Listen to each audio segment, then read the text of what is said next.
Hi, so this November has been all about trial and error for my thesis. If you look at my table below, you can see all the different pieces I've had laid out. I have a bunch of balls right here, which I have not changed the design at all, but it's always good to make more.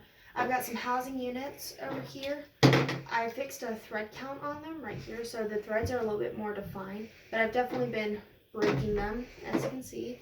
I've been experimenting with different PVC sizes and lengths. We've got 6 and 4 inches. In the middle right here, I've got 3 different generations of the locking mechanism, and I'll get to that in a moment. And then over here, I've got the clipboard mounts, which once again has been just a little bit experimenting with and having, but I haven't changed them overall. The biggest thing has been the locking mechanism.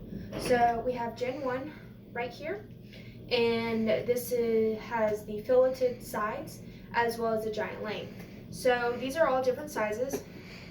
We've got our 1/8, 1/7/7, and 1/7/5. So the thing about these was, if you look closely, the threads are not really pronounced. It also is very large in comparison to this. And as you can see, it doesn't slide with these different sizes. So Gen 2 was these pieces right here. And these are smaller than your Gen 1, very much so. And they still have the fillets. So all of these are of different sizes once again. For example, this is 1/7/5. This one's 1/6. These are arranged in between. Gen 2 is when I really fixed my thread count and design to help better mold with my housing units.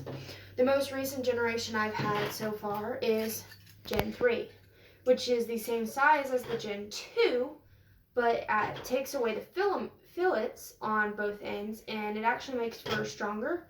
It doesn't wobble as much. So the biggest thing with my Gen 1s right now is I've been trying to find the sweet spot for size. So these are all different sizes. The 1/6 and the 1/6/5 have had the most success so far.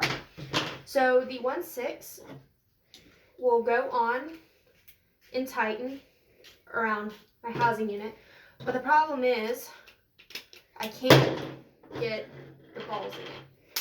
Like, they just won't go in. Even if I pop this off and put this in first, I still can't get it on to where it'll actually thread. It's just a hair too small.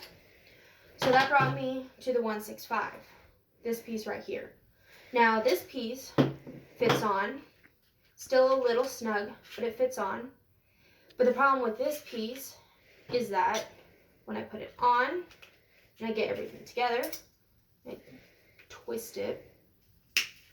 There we go. It's not crossed right now. The problem is it doesn't tighten.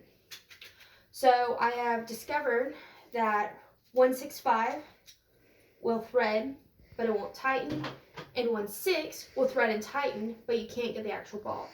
Currently, I actually have a 3D printer going on a 1/6/3, and we're going to find that sweet spot. That's what I've been working on this month. Next month, I am hoping to have it done and get ready to testing. We will have our Gen 1 locking mechanism that will actually lock and thread, just about hitting that sweet spot, and I'll get back into with you next month, and we'll get this thing built and start testing.